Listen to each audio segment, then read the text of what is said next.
Hello everyone, I hope आप सभी बहुत अच्छे होंगे। तो स्वागत है आपका फार्मेसी अभ्यास चैनल में। आज हम स्टार्ट करेंगे फार्मा मार्केटिंग एंड मैनेजमेंट का यूनिट फर्स्ट का। हम चैप्टर सेकंड कवर कर रहे थे। आज हम इसमें मार्केट टारगेटिंग के बारे में पढ़ेंगे। ठीक है, तो चलो स्टार्ट करते हैं। मार्केट टारगेटिंग क्या होता है? ठीक है, अब देखो, टारगेटिंग वर्ड से आप समझ रहे होंगे टारगेट मतलब क्या होता है। किसी भी एक चीज़ पे फोकस करना, ठीक है, टारगेट करना।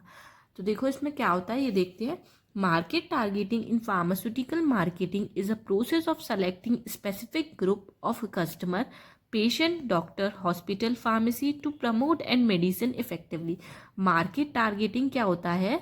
Market targeting in pharmaceutical marketing मतलब मार्केट टारगेटिंग फार्मास्यूटिकल मार्केटिंग के अंदर एक ऐसी प्रोसेस होती है जिसको वो स्पेसिफिक ग्रुप और कस्टमर को सेलेक्ट करती है। ठीक है, जैसे कि पेशेंट हो गए, डॉक्टर हो गए, हॉस्पिटल हो गए, फार्मेसीज हो गई। ठीक है, ताकि वो अपने मेडिसिन्स को प्रमोट कर सके इफेक्टिवली। ठीक है, मार्केट टारगेटिंग वो होता है। अब देखो, अब क्या है, it helps pharma companies focus on the more affordable and relevant segment instead of marketing to everyone.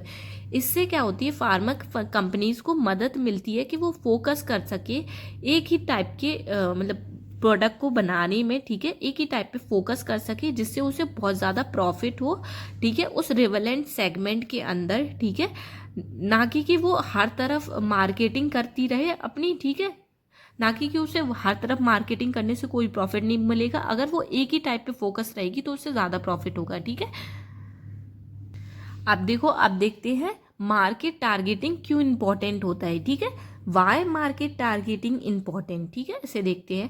पहला है हमारा increase medicine sale and brand awareness. इससे क्या होती है, हमारी मेडिसिन की सेल जो होती है वो ज़्यादा बढ़ती है और लोग ब्रांड के बारे में जानते हैं। ठीक है, ठीक है, नेक्स्ट है हमारा इंश्योर बेटर पेशेंट आउटकम। इससे क्या होता है, हमें पेशेंट का आउटकम अच्छा मिलता है। ठीक है, देखो नेक्स्ट है हमारा third point, build better strong relationship with doctor and health care provider. ठीक है, इससे क्या होता है, पेशेंट और डॉक्टर के बीच में अच्छे स्ट्रॉन्ग रिलेशनशिप बिल्डअप होते हैं। ठीक है, ये हो गया हमारा मार्केट टारगेटिंग यहाँ पे फिनिश। ठीक है, नेक्स्ट हम स्टार्ट करते हैं कंज्यूमर प्रोफाइल क्या होता है। ठीक है, इसके बारे में स्टार्ट करते हैं। चलो देखो, a consumer profile is a detailed description of a target customer who is likely to buy a pharmaceutical product। देखो पहले समझते हैं। देखो, इसे कंज्यूमर प्रोफाइल क्या होता है, जिसमें पूरी डिटेल इन्फॉर्मेशन होती है हमारी कस्टमर्स के बारे में, जिसको उसको क्या पसंद है। ठीक है, क्या उसकी प्रेफरेंसेस हैं। ठीक है, उसके बारे में सारी A to Z detail information होती है। उसे ही हम क्या बोलते हैं, कंज्यूमर प्रोफाइल बोलते हैं। ठीक है, अब देखो नेक्स्ट क्या है हमारा, it help companies understand their audience and create better marketing strategies and improve cell.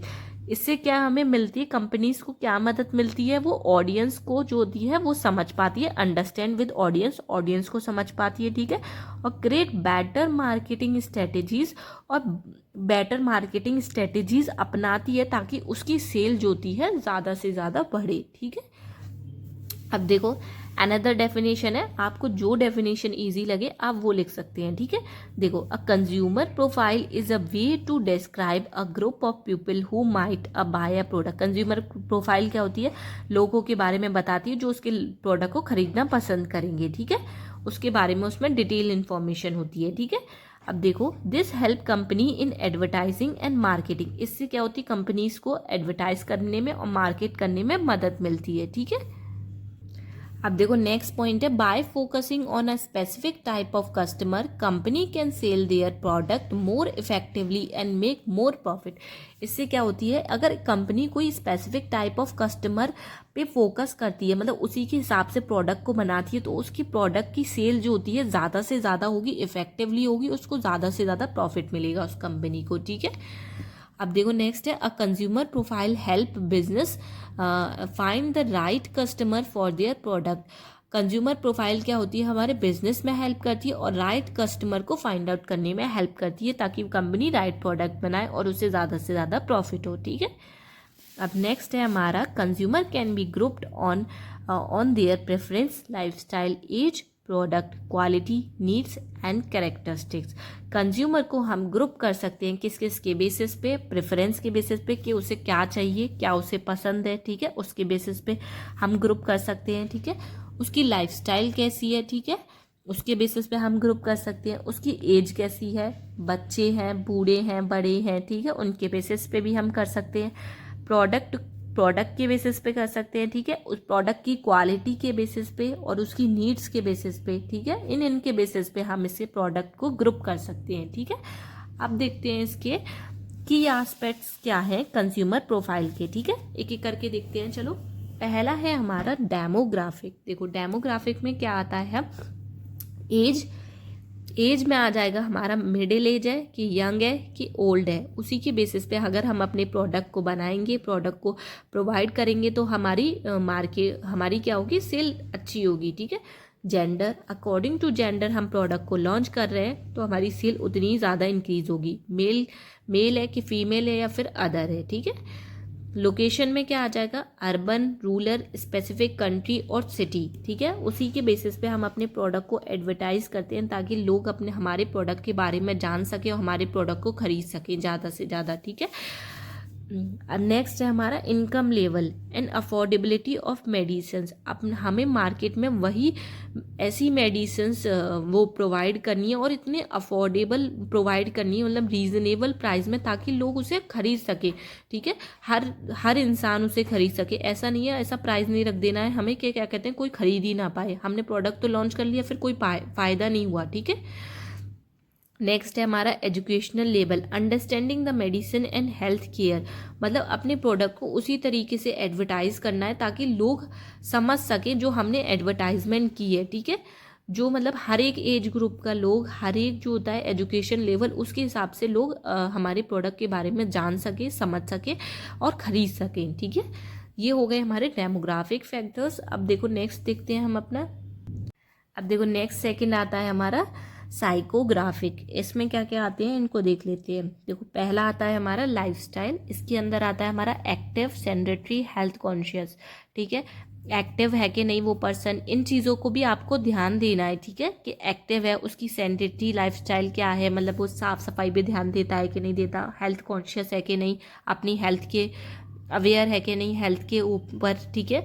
इन चीज़ों पे भी ध्यान रखते हुए हमें ध्यान देना है, ठीक है। सेकंड देखो आता है हमारा एटीट्यूड। इसमें क्या आता है, trust in modern medicine, preference for herbal medicine और रेमेडीज। हमें ये भी ध्यान देना है लोग किस चीज़ को प्रेफर कर रहे हैं, मतलब किस पे ज़्यादा ट्रस्ट कर रहे हैं, मॉडर्न मेडिसिन पे ट्रस्ट कर रहे हैं कि हर्बल मेडिसिन पे या रेमेडीज पे प्रेफर कर रहे हैं, ठीक है। अब है हमारा बिलीफ। इसमें क्या आएगा, awareness about disease and remedies. हमें ये भी ध्यान देना है क्या कहते हैं लोग अवेयर हैं कि नहीं डिसीज़ के बारे में और उसके ट्रीटमेंट के बारे में, ठीक है। ये आ गया हमारा साइकोग्राफिक में, 3 आ गए हमारे पॉइंट। अब नेक्स्ट देखते हैं हम हेल्थ कंडीशंस एंड नीड्स, ठीक है। इसमें क्या आएगा, क्रोनिक डिसीज़। अब ये देखना है उसको क्रोनिक डिसीज़ है जैसे कि हाइपरटेंशन, डायबिटीज़ जैसी बीमारी है, तो उसी के हिसाब से अपने प्रोडक्ट को लॉन्च करेंगे ताकि हमारी सेल बढ़े, ठीक है। सेकेंड है हमारा एक्यूट कंडीशन। एक्यूट कंडीशन है या फिर, ठीक है, फ्लू, इन्फेक्शन, इससे रिलेटेड हम लॉन्च करेंगे, ठीक है, अपने प्रोडक्ट को। थर्ड है हमारा preventive care, vitamins and vaccines, ठीक है। ये सब आ जाते हैं हमारे हेल्थ कंडीशंस एंड नीड्स में, ठीक है। क्या क्या ज़रूरी चीज़ें होती हैं जो लोगों को चाहिए, ठीक है, अपनी हेल्थ से रिलेटेड।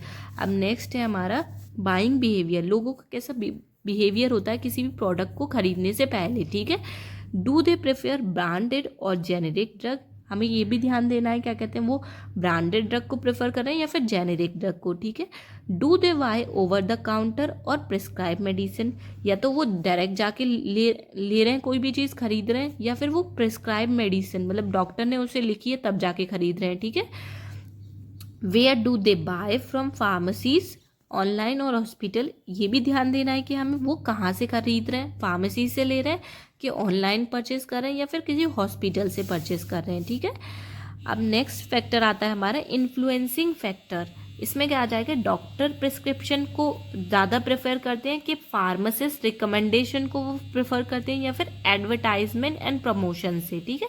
वो किस किस की वजह से हमारे पास आए हैं, डॉक्टर के प्रिस्क्रिप्शन से आए हैं, कि फार्मासिस्ट के रिकमेंडेशन से आए हैं, कि फिर एडवर्टाइजमेंट देख के या कोई प्रमोशन देख के वो आए हैं। ठीक है, ये हमारे कुछ कंज्यूमर प्रोफाइल के की एस्पेक्ट्स थे। ठीक है, आई होप आपको ये टॉपिक बहुत अच्छे से क्लियर हुआ होगा। ठीक है,